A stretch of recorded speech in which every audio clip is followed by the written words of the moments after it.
Hello everyone, welcome to another edition of the Ohio Guys here. I'm Christian Ocampo, and today I'm joined by a VR guest, and it's Kristi Reed. How you doing, Kristi? Good, Christian. Thanks for having me. Thank you for joining me. So we are excited to have you for the interview. Our first question is, what's it like working in the industry today? You know, I don't do much anime. In fact, I don't do any anime anymore. But I did obviously do a lot of it. The work I do now is original animation, mainly for Cartoon Network. I'm doing some shows for Disney, and I did one for a new animated series that Blizzard Activision will do. But so as far as anime specifically, I really don't know. But I know that there's a lot of work out there for the people I know who are still doing it, and I think that one of the nice things about the proliferation of platforms from Hulu to Amazon to Netflix is that it's a much better format for anime than say DVDs were. So I think that attributes to the expansion of the industry for people who are doing localization and dubs and things like that for stuff that is originally done in Japan. And what was your favorite show you have worked on? There's probably a list of three that come to mind quickly. Or four. Do Rah Rah Rah. That was a fun show. Persona 4, the season I did for that was a lot of fun. When They Cried was also one. And Morbido. yeah, Morbido was good. And also Last Exile was another one that I really enjoyed. Good stuff. I'm about to ask you those stuff. Well, first I want to ask you about what was it like working on the Fate series. The Fate series was fun. It was so I did the first season, 2006 season, and then I did the movie. I didn't do the subsequent movie to Unlimited Blade Works. That was Tony Oliver. It was fun. The movie was interesting because we'd already established the characters in that first season that we had done.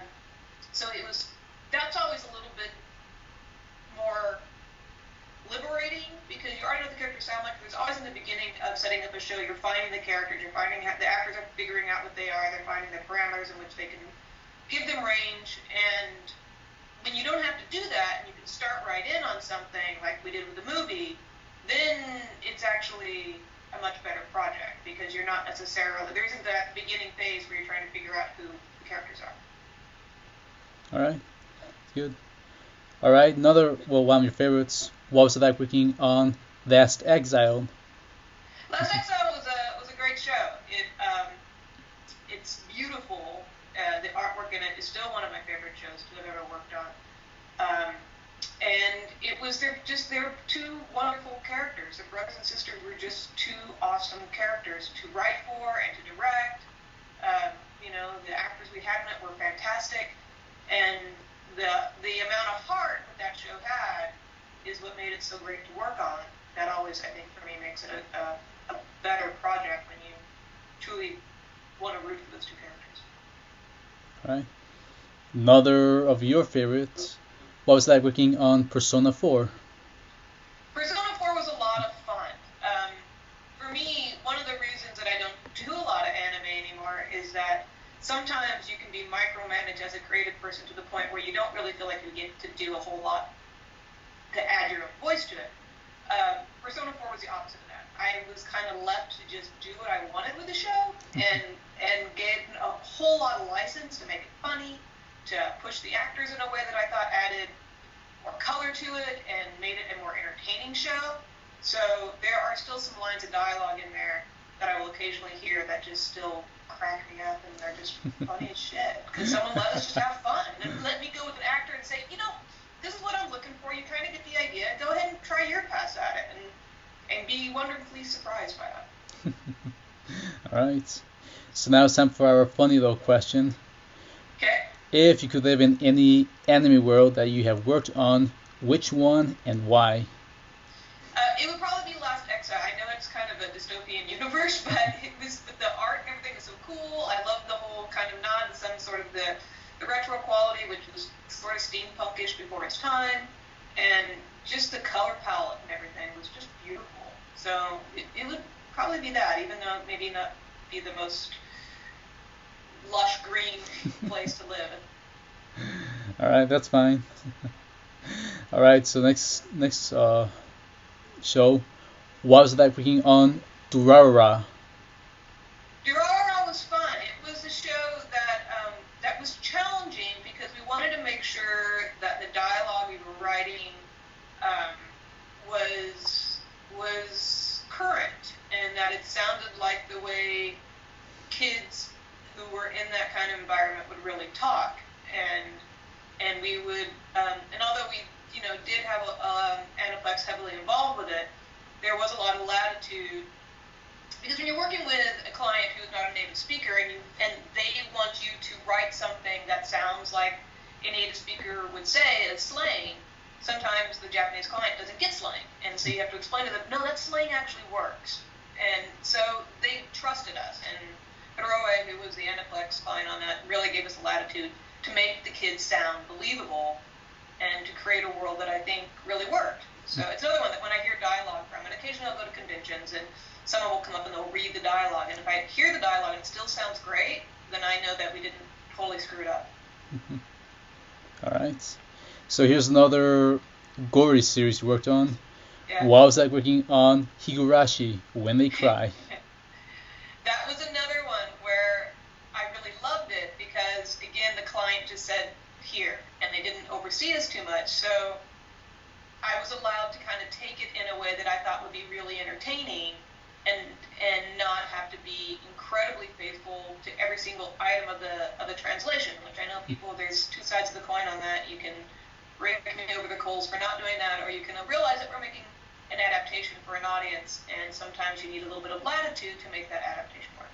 So it was fun, and it was weird, and I called it, the horror series, for 6-year-olds in a certain way, because it's these little kids who are just doing really messed up things to each other and their friends, and they're tiny. So it was fun. It was one of those shows where we just kind of had fun, and the more messed up we could make it, we realized go towards that.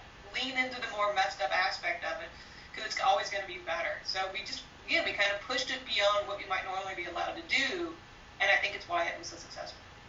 Love that series. Yeah, it was fun. I mean, we had a lot of fun just making it just wrong as possible. All right. So, is there anything coming out that you can talk about, or anything you just want to plug in at this time? Yeah, I do. I stopped doing anime around 2014-ish. Doraemon was the last show that I worked on, the first season. And I started doing a lot of original animation. So I still do Clarence for Cartoon Network. I do We Bear Bears for Cartoon Network. I did Over the Garden Wall for Cartoon Network, which won an Emmy for Outstanding Animated Series last year. And the shows, I have a lot of shows right now. I do Bunnicula, which also airs on Cartoon Network, and I have 2 new shows that will come out. One of them is called Mighty Magiswords. Another one is a game right now called OKKO, which was from the part of the producers on Steven Universe. And then I'm doing, I just finished doing a record of 26 episodes of, there's 13 episodes of Skylanders. They're making that into an animated series, so we did that. Then I have a new series for Disney that I'm working on. I just started a couple weeks ago. All right, be sure to check them out. Yes, so yeah. Not a lot of anime anymore, but definitely still very much in the animation world. Awesome. So last question, and we always ask this to everyone. Any Facebook, Twitter, or any other social media for the fans to contact you? Yeah, so Twitter's always good. It's the Kristi Reed, Kristi Reed on Twitter. I do have an Instagram account. I get on it occasion. To be honest, I got a lot going on, so I don't always get on the stuff as much as I would like. But Twitter's a great way to reach out and do a shout out. All right. Well, again, Kristi, we want to thank you for joining us for the interview. Thank you for having me, Christian. Yeah, and we want to thank our fans for tuning in for another episode of the Ohio Guys. Thank you, everyone. I'm Christian. And she's Kristi. And we see you all next time. Bye-bye.